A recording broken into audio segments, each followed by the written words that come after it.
Hi తప్పకుండా రామాయణం కథను ఒక చిన్న కథ రూపంలో చెబుతాను. చాలా కాలం క్రితం అయోధ్య నగరాన్ని దశరథుడు అనే గొప్ప రాజు పాలించేవాడు. ఆయనకు రాముడు, లక్ష్మణుడు, భరతుడు, శత్రుఘ్నుడు అనే నలుగురు కుమారులు ఉండేవారు. రాముడు అందరికంటే పెద్దవాడు, ధర్మానికి మారుపేరు. ఆయన సీత అనే అందమైన, పవిత్రమైన యువతిని వివాహం చేసుకున్నాడు. ఒకసారి దశరథుడు రాముడిని యువరాజుగా పట్టాభిషేకం చేయాలని అనుకున్నాడు. కాని కైకేయి అనే ఆయన భార్య తన సొంత కుమారుడైన భరతుడిని రాజును చేయమని పట్టుబట్టింది. గతంలో దశరథుడు ఆమెకు ఇచ్చిన 2 వరాలను ఇప్పుడు ఆమె గుర్తు చేసింది.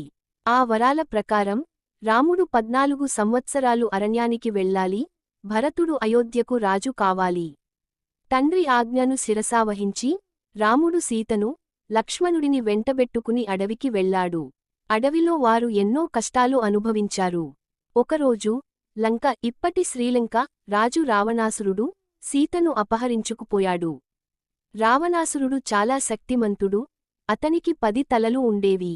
రాముడు సీతను వెతకడానికి లక్ష్మణుడు, హనుమంతుడు అనే బలమైన వానర వీరుడితో కలిసి లంకకు వెళ్లాడు.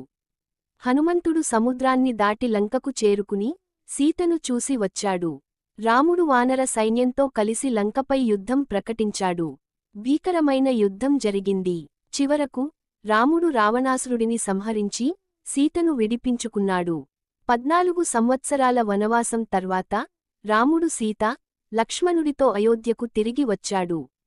ప్రజలందరూ ఆయనకు ఘనంగా స్వాగతం పలికారు.